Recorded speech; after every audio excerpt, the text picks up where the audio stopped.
یہاں اتنے خاکے بن گئے اور تم کہتے ہو تہذیبوں کے ٹکراؤ. حضور تو آئے ہی تہذیبوں کے ٹکراؤ کے لیے ہیں.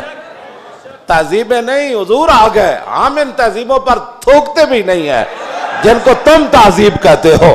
جن کو اپنی ماں اور بہن کا پتہ نہیں ہے وہ کون سی تہذیب ہے؟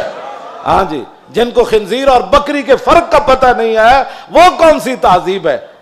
بزدلو، جو دین کی ترجمانی نہیں ہوتی تو پھر ایسے لوگوں کو میدان میں لاؤ جو دین کی ترجمانی کر سکے.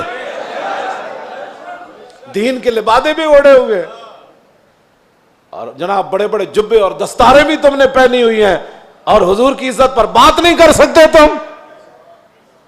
اور تمہاری یہ عزتیں کس کے لیے ہیں؟ سنو، یہ سارے بہت سارے لوگوں کے مرید ہوتے ہیں اور میرے بارے میں پھر کہتے ہیں آپ نے ہمارے پیر کے بارے میں. میں تو پیر فقیر کے بارے میں بات کرتا ہی نہیں ہوں. داتا صاحب کتنے بڑے پیر ہیں. داتا صاحب نے پتہ کیا لکھا؟ ولی کی ساری زندگی نبی کے ایک سانس کے برابر نہیں ہے.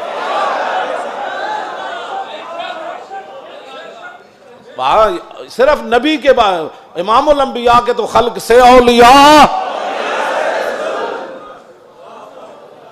یہ داتا صاحب کشف المحجوب لکھی گل. ہن گل کرو تسی. جدوں حضور دی عزت دی گل آوے تے پھر کھڑا کوئی نہ ہوئے پھر وہ پیر ہے. تے پھر اپنی جاناں بچائے تے اپنے جناب ادارے بچائے تے اپنے خانقاہاں بچائے. رسول اللہ کی تو سانس کی بھی کروڑوں حصے کرو نا پھر بھی اس کی ساری زندگی اس کے برابر نہیں ہو سکتی. کروڑویں حصے کے بھی. یہ تو داتا صاحب نے صرف انبیاء کی بات لکھی ہے. رہ گئی حضور کی بات تو خلق سے اولیاء اور فاق النبیین فی خلق وفی خلق ولم یدانو فی علم ولا کرم وکلہم من رسول اللہ ملتمس غرفا من البحر اور رشفا من الدیم وواقفون لدے عند حد من نقطۃ العلم او من شکلۃ الحکم. ایدہ تو میں ترجمہ نہیں کر سکتا انبیاء دی عظمت دی وجہ. امام بوصیری گل کتھے جا کے کی تھی کہ حضور دی شان کتھے جا کے ہے. فرمایا سارے انبیاء اور رسل حضور سے یہ عرض کرتے رہے کہ حضور اپنے کرم کا ایک چھینٹا ہمیں بھی عطا فرما. وَكُلُّهُم مِّن رَّسُولِ اللَّهِ مُلْتَمِسٌ غَرْفًا مِّنَ الْبَحْرِ أَوْ رَشْفًا مِّنَ الدِّيَمِ. یا اپنے سمندر سے ہمیں ایک چلو عطا فرما دو. اے لفظ اے شیر ہوندا نا دائیں بائیں تے حضور نے تو سنیا سی بوسیری نو چادر دیتی. جے دے وچ کوئی گل ہوندی تے حضور نے فرمانا سی بوسیری اے شیر کٹ دے. تمہیں مقام رسول کا پتہ ہی نہیں ہے. باتیں لوگوں کو اگر مگر کی کرتے ہو. اگر مگر سے ناموس رسالت پر پیرا تھوڑا ہونا ہے. اگر مگر سے پیرا نہیں ہونا. پیرا رسول اللہ کی عزت کا ایسے ہی ہونا ہے جیسے صدیق اکبر نے پیرا دیا, جیسے فاروق اعظم نے پیرا دیا. باقی رہ گیا حضور کا جلال, تو وہ میں آپ کو پڑھ کے سنا دیتا ہوں کہ حضور کا جلال کیا تھا. مولا علی راوی ہیں اس کے. اب مولا علی کیا کہتے ہیں, غزوہ خندق کے موقع پر جب رسول اللہ پہرا دے رہے تھے ہمارے ساتھ کھڑے ہو کر, 25,000 کا لشکر خندق کے کنارے کھڑا ہے اور وہ یہ چاہتے ہیں کہ عمر بن عبد ود کی طرح ہم اپنے گھوڑے دوڑا کر خندق کو عبور کریں اور مدینہ پاک پر حملہ آور ہو جائیں, حضور پر حملہ آور. حضور خود پھر تلوار پکڑ کے کھڑے ہو گئے.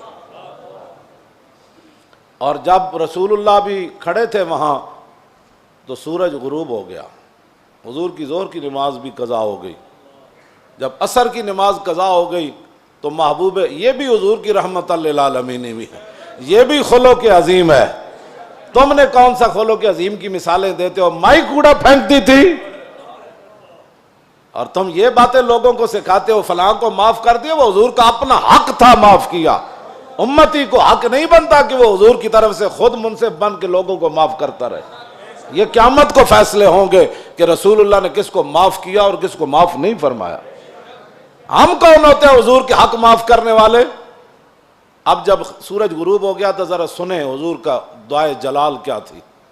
یہ میں اس لیے سامنے پڑھ رہا ہوں تاکہ لوگوں کو پتہ چلے کہ بھائی جو ہم باتیں کرتے ہیں نا وہ غیرت والی باتیں لوگوں کو ہضم کیوں نہیں ہوتی.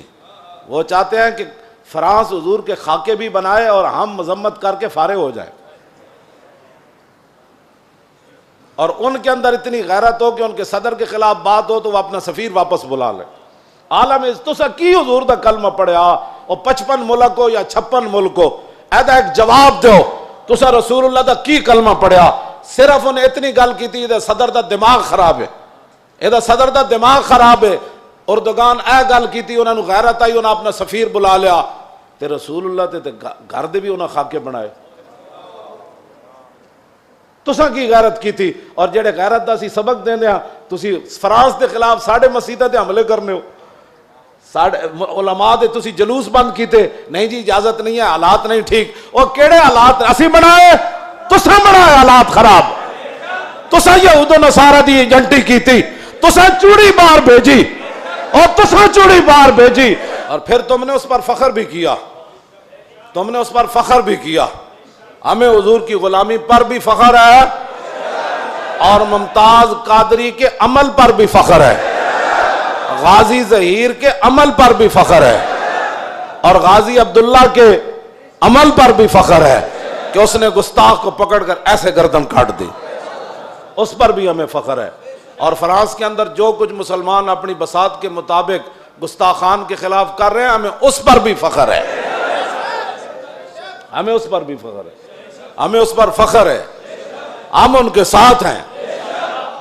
تم گستاخ کو چھوڑ کر کہتے ایک چھوٹے سے گروہ تھا اور ہم نے اس کو اندر کر دیا اور چوڑی کو چھوڑ دیا، تم نے اس پر فخر ہے اور اس فخر پر قائم رہنا، دنیا میں بھی قائم رہنا ہے تم نے اور قبر میں بھی قائم رہنا ہے، کل حشر میں بھی تم نے اس پر قائم رہنا ہے۔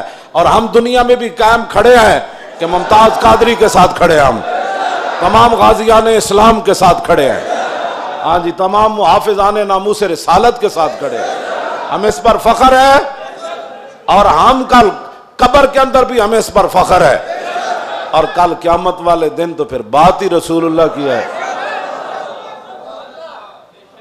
حضور کا جلال دیکھیں، حضور کا جلال دیکھیں، حضور نے کیا فرمایا جب سورج غروب ہو گیا تو عن علی، مولا علی کہتے ہیں ان رسول اللہ صلی اللہ علیہ وسلم قال یوم الخندق ملا اللہ بیوتہم وقبورہم نارا کما شغلونی عن الصلاۃ الوسطی حتی غابت الشمس۔ مولا علی فرماتے ہیں جب سورج بالکل قریب جا پہنچا اور غروب ہونے کے جب قریب ہوا تو حضور نے اس وقت کیا فرمایا؟